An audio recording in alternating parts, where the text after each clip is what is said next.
नमस्कार, मैं हूं शशि तुषार शर्मा। आज हम बात करेंगे इंडिया बनाम भारत नाम पर छिड़ी बहस के बारे में। अगर मैं आपसे कहूं कि सरकार संसद के विशेष सत्र में देश के नामकरण से जुड़ा कोई बिल लेकर नहीं आ रही है और देश का नाम बदलने का उसका कोई विचार नहीं है, तो आप शायद सोचें कि फिर ये सारा हंगामा क्यों मचा हुआ है और क्या इंडिया का नाम बदलकर भारत किया जाना संभव भी है या ये संभव है ही नहीं। दरअसल इस बहस को कुछ वजह से महत्व मिला है। पहला ये कि राष्ट्रपति द्रौपदी मुर्मू के G20 शिखर सम्मेलन के डिनर के निमंत्रण पत्र पर प्रेसिडेंट ऑफ इंडिया की जगह प्रेसिडेंट ऑफ भारत लिखा गया। फिर प्रधानमंत्री की इंडोनेशिया की सरकारी यात्रा से जुड़ी एक बुकलेट में भी नरेंद्र मोदी को प्राइम मिनिस्टर ऑफ भारत लिखा गया। इसके अलावा 18 सितंबर 1946 को संविधान सभा की बैठक में इंडिया और भारत की बहस हुई थी और जब संसद का विशेष सत्र बुलाया गया है तो संयोग से तारीख 18 सितंबर ही है। ये विशेष सत्र 18 से 22 सितंबर तक चलेगा, लेकिन संयोगों के बीच इंडिया का नाम हर जगह बदलकर भारत क्यों नहीं किया जा सकता, इसका बड़ा कारण आर्थिक है। हर बदलाव अपने साथ कुछ न कुछ खर्च लेकर आता है, ठीक वैसे ही जैसे घर शिफ्ट करने पर एक्स्ट्रा खर्च करना पड़ता है। एक रिपोर्ट के मुताबिक यूपी में जब इलाहाबाद का नाम बदलकर प्रयागराज किया गया था तो राज्य सरकार को इस बदलाव पर 300 करोड़ रुपए से ज्यादा का खर्च करना पड़ा था। नाम बदलने पर सभी संस्थान, वेबसाइट्स, कागजात समेत तमाम बड़े बदलाव करने होते हैं। यहां तक कि संवैधानिक तौर पर इंडिया नाम खत्म करना हो तो फिर देश की करेंसी पर छपे इंडिया शब्द को बदलना पड़ेगा। उन हालात में रिजर्व बैंक ऑफ इंडिया का नाम भी रिजर्व बैंक ऑफ भारत हो जाएगा। मेक इन इंडिया और डिजिटल इंडिया जैसी सरकारी योजनाओं के नाम भी बदलने पड़ेंगे। तो जाहिर है ये सभी बदलाव मोटा खर्च लेकर आएंगे। अब अगर एक शहर का नाम बदलने का खर्च करीब 300 करोड़ रुपए हो सकता है तो पूरा देश का नाम बदलने पर हजारों करोड़ रुपए का खर्च लाजमी है। एक रिपोर्ट के मुताबिक देश का नाम बदलने पर करीब 14,300 करोड़ रुपए का खर्च आ सकता है। इस आंकड़े की गणना दक्षिण अफ्रीका के वकील डेरेन ओलिवियर ने एक फॉर्मूले से की है। नाम बदलने पर आने वाला ये वो खर्च है जिसे किश्तों में नहीं किया जा सकता, यानी कि इस खर्च को एक साथ ही करना पड़ेगा। इस खर्च के लिए बजट में प्रावधान करना होगा। और क्या ये पैसा पहले दूसरे जरूरी कामों में इस्तेमाल नहीं किया जाना चाहिए, ये सवाल भी उठेंगे।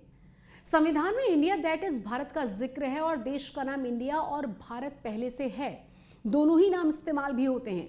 संविधान के जानकार कहते हैं कि इंडिया नाम की जगह भारत का नाम इस्तेमाल किया जा सकता है, यानी कि प्रेसिडेंट ऑफ भारत लिखने से एक पुरानी लीक भले ही टूटी हो, लेकिन इसमें कोई संवैधानिक गड़बड़ी नहीं हुई है, कोई नैतिक गड़बड़ी नहीं हुई है।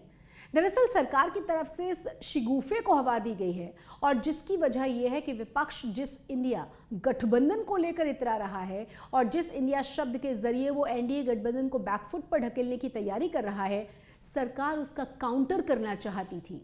सीधे शब्दों में मोदी सरकार की इच्छा ये थी कि लोग भारत शब्द का इस्तेमाल करें ताकि इंडिया शब्द से जुड़ा भावनात्मक लगाव का इंडिया गठबंधन को कम से कम फायदा मिले, और ऐसा करने में सरकार कामयाब रही है।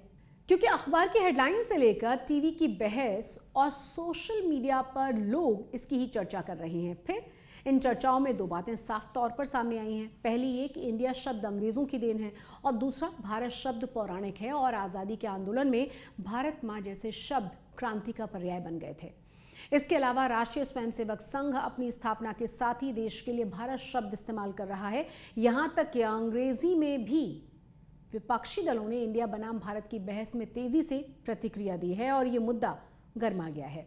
दिलचस्प ये है कि इस मुद्दे को छेड़कर सरकार को प्रचार के स्तर पर जो हासिल करना था वो उसने कर लिया और फिर सूचना प्रसारण मंत्री ने ये कह दिया कि नाम बदलने की बात सिर्फ एक अफवाह है। अनुराग ठाकुर ने एक इंटरव्यू में कहा, मुझे लगता है कि महज अफवाह है। मैं बस इतना कहना चाहता हूं कि जो कोई भी भारत शब्द पर आपत्ति जताता है वो स्पष्ट रूप से अपनी मानसिकता दर्शाता है। वो भारत के राष्ट्रपति हैं, इसीलिए उन्हें प्रेसिडेंट ऑफ भारत लिख दिया। इसमें क्या गलत हुआ, क्या नया हुआ? अनुराग ठाकुर ने कहा है कि मैं भारत सरकार में मंत्री हूं, इसमें कुछ नया है ही नहीं। G20 के ब्रांडिंग लोगों पर भारत और इंडिया दोनों ही लिखा होगा, तो फिर भारत पर आपत्ति क्यों है? इसमें उनकी मानसिकता का पता चलता है कि वो दिल से इंडिया या भारत के खिलाफ हैं। विलायत में जाते हैं तो भारत की निंदा करते हैं, जब भारत में होते हैं तो उन्हें भारत के नाम पर आपत्ति होती है। वैसे प्रधानमंत्री नरेंद्र मोदी ने भी कैबिनेट के अपने साथियों से बात करते हुए उन्हें इस मुद्दे से बचने की सलाह दी है, यानी सरकार अब इस मुद्दे को और ज्यादा हवा नहीं देना चाहती। तो अब सवाल यही है कि आखिर संसद के विशेष सत्र का एजेंडा क्या होने जा रहा है। याद कीजिए 8 नवंबर 2016 का वो दिन जब अचानक ये सूचना आई थी कि प्रधानमंत्री नरेंद्र मोदी देश के नाम संदेश देना चाहते हैं। उस समय भी कयासबाजी का सिलसिला शुरू हो गया था, कई अनुमान लगाए गए थे। आखिरकार वो सारे अनुमान गलत निकले और प्रधानमंत्री नरेंद्र मोदी ने नोटबंदी की घोषणा की। प्रधानमंत्री नरेंद्र मोदी की कार्यशैली का हिस्सा लोगों को चौंकाना है।